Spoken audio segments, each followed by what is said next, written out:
Hello friends, welcome to our channel. हमारे इस नए वीडियो में आप सभी को स्वागत है। और आज हमारे बीच में एक भैया हैं जिनका सिलेक्शन बीपीएससी तैयारी थर्ड में हुआ है। तो बीपीएससी तैयारी थर्ड में सिलेक्शन के लिए इन्होंने किस तरीके से प्रयास किया और सिलेक्शन के लिए कितना समय लगा, इन सारी चीज़ों की जानकारी हम आप लोगों के लिए लेकर आए हैं। क्योंकि यूपी और बिहार के लोग, बिहार में जब शिक्षक भर्ती आती है तो आवेदन सबसे ज़्यादा खास करके यूपी से होता है। तो उसमें से एक भैया हमारे भी हैं जिनका सिलेक्शन हो चुका है और अभी भैया ने डीवी कंप्लीट कराई है। तो आपकी डीवी भैया कब कंप्लीट हुई है? 28 जनवरी को 28 जनवरी डीवी को। कंप्लीट हुई। हाँ, तो ये टीआई थर्ड में आपका सिलेक्शन हुआ। हाँ, तो आप थोड़ा सा इंट्रो देना अपना पूरा। मेरा नाम अभिषेक सिंह है जी। और मैं कानपुर देहात के हम्म, ग्राम भटुआ मऊ, हम्म, पोस्ट नौबस्ता हम्म, और तहसील मैथा का रहने हम्म, वाला हूँ। हाँ।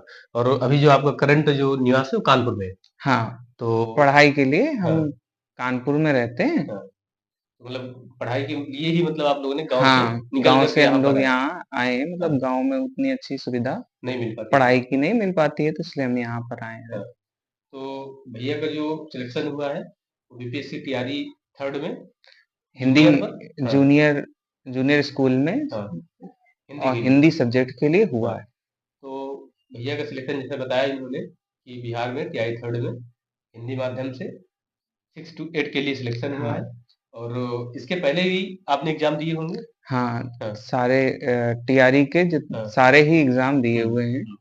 टीआरई 1, हाँ, टीआरई 2 और टीआरई 3 हाँ, सारे ही एग्जाम हाँ। दिए हुए हैं। तो आपने क्या किया हुआ था, बीटीसी बीएड? नहीं, हमने डीएलएड कर रखा है और कानपुर देहात के डाइट से ही हाँ, डीएलएड कर रखा है, हाँ, कंप्लीट है। तो आपने इसके लिए जो टीआरई मतलब दिया था हाँ, तो बीटीसी के थ्रू दिया। हाँ, डीएलएड के थ्रू दिया है। हाँ, और सीटेट सेकंड पेपर के लिए सीटेट फर्स्ट और सेकंड दोनों पेपर पास है। दोनों पेपर। तो इसके पहले आपने प्राइमरी भी दिया होगा और जूनियर भी दिया हाँ, होगा। प्राइमरी भी दिया है और हाँ, जूनियर भी दिया है। हाँ, टीआरई 1 में हाँ, केवल जूनियर की भर्ती आई थी। हाँ, नहीं, केवल प्राइमरी की भर्ती आई हाँ, थी, हाँ, जूनियर्स में नहीं था। जूनियर्स में नहीं था। हाँ, और टीआरई 2 में और 3 में हुँ, प्राइमरी और जूनियर दोनों के लिए दिया था। हुँ। तो अभी तक का जो मतलब पीछे का सफ़र था, तैयारी 1, तैयारी 2, तो यहाँ पर जैसे असफलताएँ भी हाथ में लगी हाँ, कि उस तरीके से सिलेक्शन नहीं हो पाया। हाँ, असफलताएँ हाँ, 2 बार असफल हुए हैं। हाँ, और थोड़ा-सा ही ज़्यादा ज़्यादा हाँ, डिफरेंस नहीं रहा, कभी हाँ, 2 नंबर का, कभी 3 नंबर का, इस हुँ, तरीके का डिफरेंस रहा है। हुँ। तो ये जो आपने बीटीसी कंप्लीट किया, हाँ। तो ये किस बैच से था लगभग? मेरा 2018 बैच था हुँ, और डायट पुखराया हुँ, कानपुर देहात से। 2018 बैच से। हाँ, तो 2018 से लेकर के आप पास आउट हुए 2020-21 को, हाँ, 20 में। 2021 में हम पास आउट हुए। हाँ, और तब से लेकर के अब आपको फाइनल मतलब जो सफलता मिल रही है, वो 2025 में मिल हाँ, रही है। अब सफलता मिल रही है। हाँ, तो इसके पीछे क्या वजहें रहीं कि इतना टाइम मतलब गैप रहा? तो आप इसमें एक तरीके से ये बोल सकते हैं कि हमारे पास यूपी में मतलब चांस बहुत कम मिले, इसलिए हम लोग बिहार गए। हाँ, थोड़ा-सा ये था कि हुँ, यूपी में ज़्यादा चांस नहीं मिला। हुँ। अच्छा, आपको और अभी यूपी का कोई एग्ज़ाम टीचर भर्ती का अभी तक तो आया नहीं है ऐसा कुछ? नहीं, अभी तक नहीं आया है। उस हाँ, समय पर एक जूनियर एडेड का एग्ज़ाम हुआ था, हाँ, अभी तक उसका रिज़ल्ट वगैरह नहीं नहीं आया आया। है। हाँ, तो यूपी का यही हाल है क्योंकि जो एग्ज़ाम हो गए उनका रिज़ल्ट नहीं आया तो कोर्ट में चली गई। तो हाँ, इन सब चीज़ों के बीच में मतलब अभी भी हम लोग देख रहे हैं, पीछे हमने कई सारे वीडियो बनाए हुए हैं शिक्षक भर्ती में भी कि क्या हाल है यूपी का। तो उसको देखते हुए अगर बिहार में कोई वैकेंसी आई है और कंप्लीट हो रही है, तो रोज़गार कहीं भी सही, रोज़गार होना हाँ, चाहिए, ये ज़रूरी है। कहीं पर भी मिले, हाँ, जाना ज़रूर चाहिए। बिल्कुल। और हुँ, किस कहीं पर भी रह के, हाँ, भाई आप तो शिक्षक है, शिक्षक और चिकित्सक कभी बाहर ही नहीं होता है। बिल्कुल। तो कहीं पर भी मिले, जाना ज़रूर चाहिए, हाँ, बिल्कुल। उससे नया एक्सपीरियंस मिलेगा। हाँ, बिल्कुल। तो अब आपके लिए मतलब नई जर्नी होगी कि यूपी में नहीं मिली लेकिन बिहार में आपको एक रोज़गार प्राप्त हुआ। तो इसके पीछे जो इतना टाइम लगा, तो क्या मतलब संघर्ष आपको दिखा कहीं पे? कहाँ पे कमी आती थी जहाँ पे सिलेक्शन नहीं हुआ? कुछ कमियाँ तो देखो भाई सब में होती हाँ, हैं। कमियाँ हमारी ये रहीं हुँ, कि हमारा जो बैकग्राउंड रहा वो हुँ, कला वर्ग से रहा। हुँ, और बहुत ज़्यादा हुँ, बहुत ज़्यादा मैथ हुँ, मैथ हमारे लिए हुँ, थोड़ा-सा डिफ़िकल्ट रही। हुँ, और थोड़ा जीएस के कुछ पॉइंट वगैरह थे जो कुछ इन्हीं का इशू था, जिसकी वजह से 2 बार में सिलेक्शन हो पाया। 2 बार नहीं हो पाया, फर्स्ट और हाँ, 2 बार सेकंड में नहीं हो पाया थर्ड में और आपका थर्ड में सिलेक्शन। सिलेक्शन हुआ। तो जूनियर के लिए आपने हिंदी माध्यम चुना, हाँ, तो मैं आगे, क्योंकि आगे भी जूनियर की वैकेंसी आएँगी, हाँ, तो जूनियर ये की वीडियो आएगी। उन सभी लोगों के लिए बहुत इम्पोर्टेंट होने वाला है, जो उम्मीद कर रहे हैं कि आगे बीपीएससी तैयारी 4 में हम लोग जूनियर में हिंदी माध्यम से अप्लाई करेंगे, जिनका भी सब्जेक्ट सब्जेक्ट। कॉम्बिनेशन बन रहा है, इन हाँ, सब चीज़ों को लेकर के, तो ये वीडियो उन लोगों के लिए इम्पोर्टेंट है।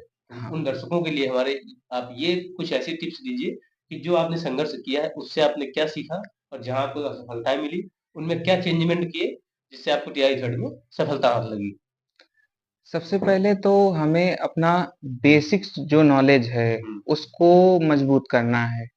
जैसे हिंदी सब्जेक्ट में क्वेश्चन जो पूछे जाते हैं, तो सबसे ज़्यादा जो क्वेश्चन आते हैं वो लगभग 5 से 6 पैसेज पूछे जाते हैं। कुछ गद्यांश होते हैं, कुछ पद्यांश वगैरह, कुछ पद्यांश भी होते हैं, उनसे पैसेज पूछा जाता है।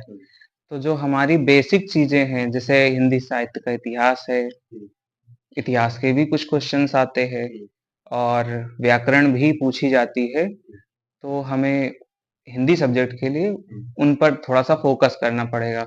व्याकरण के साथ-साथ हमें थोड़ा-सा साहित्य भी पढ़ना चाहिए, तो साहित्य से भी कुछ क्वेश्चंस आते हैं।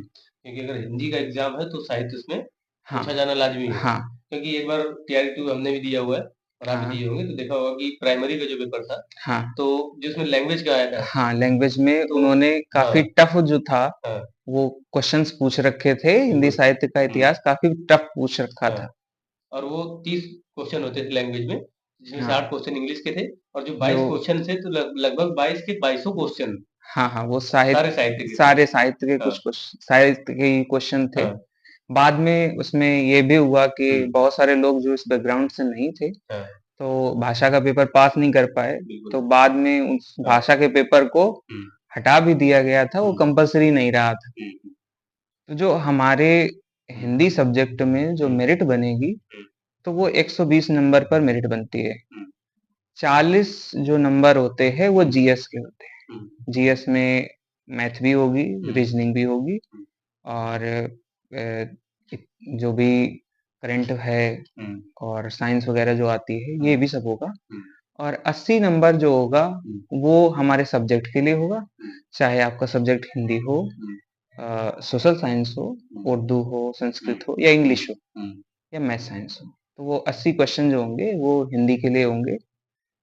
लगभग 50 क्वेश्चन हमें हमारे पैसेज से मिल जाएँगे, तो पैसेज हमारे लिए इम्पोर्टेंट है। लगातार लगातार रिवीजन करना चाहिए। रिवीजन करने से और मॉक टेस्ट ज़रूर देने चाहिए। मॉक टेस्ट देने से कंटिन्यूटी बनी रहती है। तो क्वेश्चन का वो लेवल पता चलता क्वेश्चन रहता का है लेवल कि पता अभी चलता आगे आने रहता वाले है। एग्जामों में किस तरीके से हाँ, क्वेश्चन आने वाले हैं। और जैसे होता ये है कि जब हम लोग उसको पढ़ते हैं, तो 1 बार 2 बार पढ़ते हैं, तो फिर ये लगता है, वो बोरिंग लगने लगता है ना? बिल्कुल, हाँ। लेकिन वो ऐसा लगना नहीं चाहिए, क्योंकि अ, हर बार जब भी पढ़ते हैं तो कुछ ना कुछ छूट जाता है। रिवीजन बना रहेगा, तो उससे नए क्वेश्चंस भी हमें मिलेंगे। जो नए क्वेश्चंस मिलते जाएँ, उनको हम अपने नोट्स में ऐड कर सकते हैं। बिल्कुल। ये रिवीजन का एक हाँ, ये रिवीजन फायदा मिलेगा। रिवीजन का फ़ायदा आपको ज़रूर मिलेगा। हाँ, बिल्कुल। तो अभी तिहाई थर्ड में जो भी हिंदी माध्यम के लिए लोग हैं, तो किस तरीके से मतलब आपने एग्ज़ाम को हैंडल किया?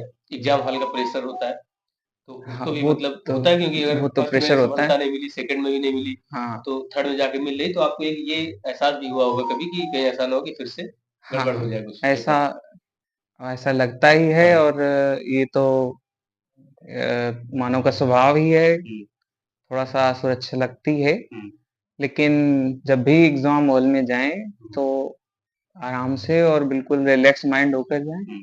किसी भी तरीके का प्रेशर एग्ज़ाम हॉल में नहीं लेना है। क्योंकि प्रेशर एग्ज़ाम हॉल में जो हम प्रेशर ले लेते हैं, तो उसमें काफ़ी सारी दिक्कतें होती हैं। कभी-कभी क्या होता है, जैसे टीआरई 1 में हमारे साथ हुआ कि थोड़ा-सा एग्ज़ाम होने से पहले पहुँचने की कोशिश की जाए।